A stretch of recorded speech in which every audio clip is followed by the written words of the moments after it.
Hi hello నమస్తే welcome back to our channel. ఈరోజు మనతో ఉన్నారు amphi registered mutual fund distributor అయిన బోనిగల సొలొమన్ గారు. సార్తో మాట్లాడదాం. నమస్కారం సార్. నమస్తే అండి విరాట్ గారు. సొలొమన్ గారు, చాలా మందికి మ్యూచువల్ ఫండ్స్లో ఇన్వెస్ట్ చేయాలని ఆశ ఉంటుంది. అండ్ కొంతమంది ఆల్రెడీ మ్యూచువల్ ఫండ్స్లో ఎస్ఐపి ద్వారా నెల నెల కొంత అమౌంట్ ఇన్వెస్ట్ చేస్తూ ఉంటారు.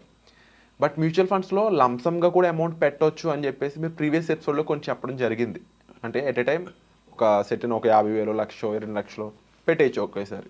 బట్ మీ ఉద్దేశంలో ఏది కరెక్ట్ అంటారు? ఎస్ఐపిలో మనం ఇన్వెస్ట్ చేయడం కరెక్టా, ఇలా ఒకేసారి పెద్ద అమౌంట్ పెట్టడం కరెక్ట్ అంటారా? మంచి క్వశ్చన్ అడిగారు విరాట్ గారు. ఇప్పుడు చూడండి, మనం ఈక్విటీ మ్యూచువల్ ఫండ్స్ గురించి మాట్లాడుకుంటున్నాం. లిక్విడ్ కాదు, డెట్ గురించి కాదు. ఈక్విటీ మ్యూచువల్ ఫండ్స్ సామాన్యమైన ప్రజల్ని ధనవంతులు చేయడానికి అవకాశం ఉంది.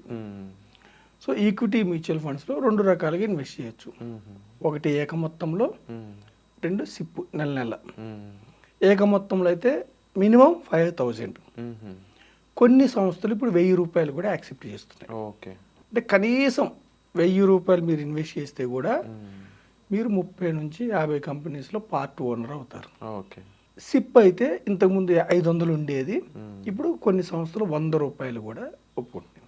అయితే ఇప్పుడు లంసం మంచిదా, సిప్ మంచిదా? ఒక వ్యక్తి దగ్గర ఆల్రెడీ డబ్బు ఉంది, 10 లక్షలు, 15, 5 లక్షలు. అతను ఎందుకు వెయిట్ చేయాలి? దీర్ఘకాలం ఎందుకు వెయిట్ చేయాలి? డబ్బు ఉంది, ఒకేసారి ఇప్పుడు ఈక్విటీస్లో ఇన్వెస్ట్ చేశారనుకోండి, ఇప్పుడు సెన్సెక్స్ 85,000, సుమారుగా 85,000 దగ్గర ఉంది. రేపు భవిష్యత్తులో 1,00,000 వెళ్తుందేమో, 1,10,000 వెళ్తుందేమో. ఇప్పుడు ఒకటేసారి కుమ్మరిస్తే లాభం వచ్చే అవకాశం ఉంది. సో డబ్బు ఉంచుకున్నప్పుడు ఒకటేసారి చేయొచ్చు. మరి ఇప్పుడు దీంట్లో సమస్య ఏమిటంటే ఆల్ టైమ్ హై మార్కెట్. ఇప్పుడు ఆల్ టైమ్ హై అంటే ఇంతకుముందు 85,000 రీచ్ కాల, ఇప్పుడు ఫస్ట్ టైం రీచ్ అయింది. మరి ఒక 6 నెలల తర్వాత అప్పుడు 95,000 వెళ్ళింది అనుకోండి, అప్పుడు ఆల్ టైమ్ హై. ప్రస్తుతానికి ఆల్ టైమ్ హైలో ఉంది. ఒక్కొక్కసారి ఆల్ టైమ్ హైకి వచ్చినప్పుడు మళ్ళీ డౌన్ అవుతుంది. ఓకే. అంటే ఏక మొత్తంలో ఇప్పుడు పెట్టాడు అనుకోండి విరాట్ గారు, ఒకవేళ మార్కెట్ డౌన్ అయితే నష్టపోయే అవకాశం ఉంటుంది. అప్పుడు ఏం చేయాలి? ఏక మొత్తంలో ఉన్న వ్యక్తి డబ్బు లంసం ఉంటే లంసం పెట్టేయాలి. కానీ సపోజ్ అతని దగ్గర 10 లక్షలు ఉందనుకోండి, ఆల్ టైమ్ హైలో మార్కెట్ ఉంది కాబట్టి ఒక 5 లక్షలు ఎట్ ఏ టైం పెట్టుకొని మిగతా 5 లక్షలని లిక్విడ్ ఫండ్లో పెట్టి ఎస్టీపీ పద్ధతిలో పెట్టుకోవాలి ఒక 6 నెలల పాటు. అప్పుడు ఏమవుతుంది? ప్రతి వారం ఈ 5 లక్షలు ప్రతి నెల 1,00,000, ప్రతి వారం 25,000 అలా పెట్టుకుంటే ప్రతి వారం మార్కెట్లో ఈక్విటీలో అతను పార్టిసిపేట్ చేస్తాడు. కాబట్టి ఒక 6 నెలల్లో 9 నెలల్లో మార్కెట్ అప్ అయితేనేమో ఫస్ట్ పెట్టిన 5 లక్షల లాభం వస్తుంది. మార్కెట్ డౌన్ అయితే వారం వారం ఈక్విటీలోకి వెళ్తున్నప్పుడు మనకి యూనిట్స్ యావరేజ్ అవుతాయి. మ్యూచువల్ ఫండ్స్లో యూనిట్స్ అంటారు.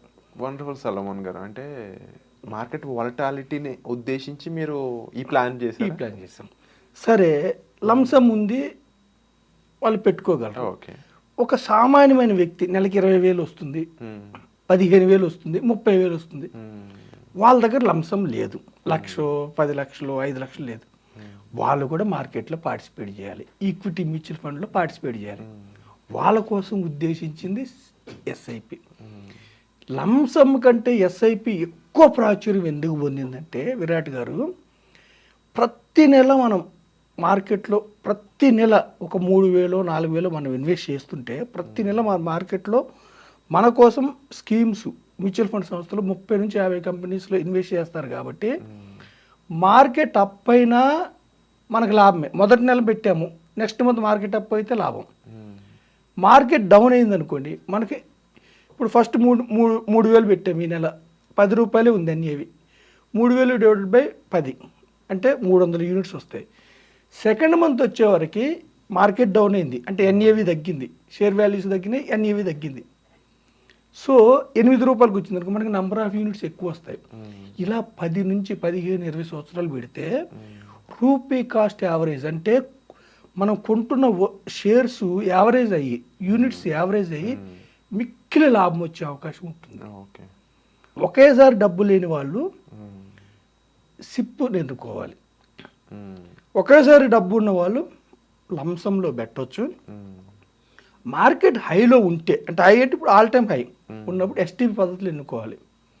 లేదు ఇవన్నీ నాకు తెలియదు అనుకున్నప్పుడు వాళ్ళ కోసం బ్యాలెన్స్డ్ అడ్వాంటేజ్ ఫండ్స్ అని ఉన్నాయి. బ్యాలెన్స్డ్ అడ్వాంటేజ్ ఫండ్స్ అంటే ఏమిటంటే ఈక్విటీలో కొంత పోర్షన్ పెడతారు. అంటే మీరు 100 రూపీస్ ఇచ్చారు అనుకోండి, ఈక్విటీలో ఒక 60-70% పెట్టారు. డెట్ అంటే ఈ స్టాక్ మార్కెట్కి షేర్స్కి సంబంధం లేదని డెట్ అంటారు. అంటే అప్పిస్తారు కంపెనీ, దాంట్లో పెడతారు. బ్యాలెన్స్డ్ అడ్వాంటేజ్ ఫండ్లో ఏం చేస్తారంటే విరాట్ గారు, మార్కెట్ హైలో ఉన్నప్పుడు ఈక్విటీ పోర్షన్ తగ్గిస్తారు, మార్కెట్ కరెక్షన్ వచ్చినప్పుడు ఈక్విటీ పోర్షన్ పెంచుతారు. ఇప్పుడు మార్కెట్ 85,000 ఉంది, బ్యాలెన్స్ చేస్తారు. సో లంసము మంచిదే, సిప్పు మంచిదే. డబ్బు లేని వాళ్ళ కోసం ఒకటేసారి ఏక మొత్తంలో డబ్బు లేని వాళ్ళ కోసం సిప్పు, డబ్బు ఉన్న వాళ్ళ కోసం వెయిట్ చేసే పని లేదు, లంసం చేయాలి. కానీ తగు జాగ్రత్తలు తీసుకుంటూ ఎస్టీపీ పద్ధతిలో చేయాలి. అయితే ఇక్కడ ఏమిటంటే విరాట్ గారు ఇంకొకటి ప్రధానంగా గుర్తుంచుకోవాల్సింది రిస్క్ అప్టైట్. ఆ ఇన్వెస్టరు ఎంతకాలం ఉంటాడు ఈక్విటీస్లో, 10 years ఉంటాడా, 15 ఉంటాడా, 20?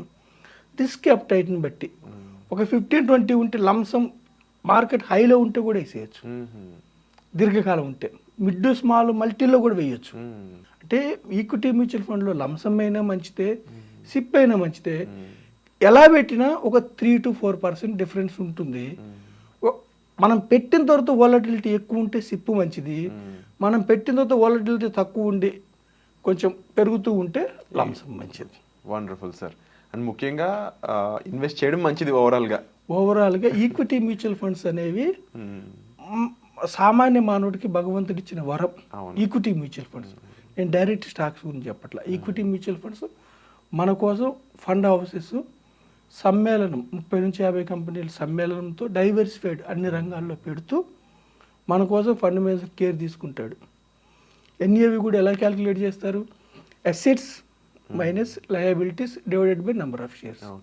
లయబిలిటీస్ అంటే ఏమిటి? ఓన్లీ ఎక్స్పెన్స్ రేషియో మాత్రమే తీసుకుంటారు ప్రతిరోజు, ఇంకా ఏం తీసుకోరు. అసెట్స్ అంటే ఏంటి? Number of shares into stock value divided by number of shares. ప్రతిరోజు ఎన్ఏవి క్యాలిక్యులేట్ చేస్తుంటారు. సో మనకి సెన్సెక్స్లో ఎన్ని అప్ అండ్ డౌన్స్ వచ్చినా 45 సంవత్సరాల్లో 15% సిఏజిఆర్ ఇచ్చింది చరిత్ర.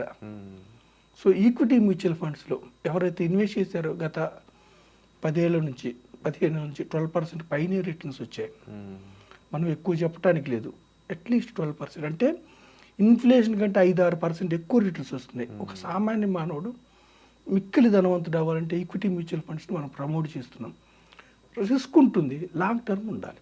Wonderful sir. లాంగ్ టైమ్ ఇన్వెస్టింగ్లో చాలా వరకు బెనిఫిట్సే పొందుతారు. చాలా వరకు బెనిఫిట్స్ ఉంటాయి ఈక్విటీ మ్యూచువల్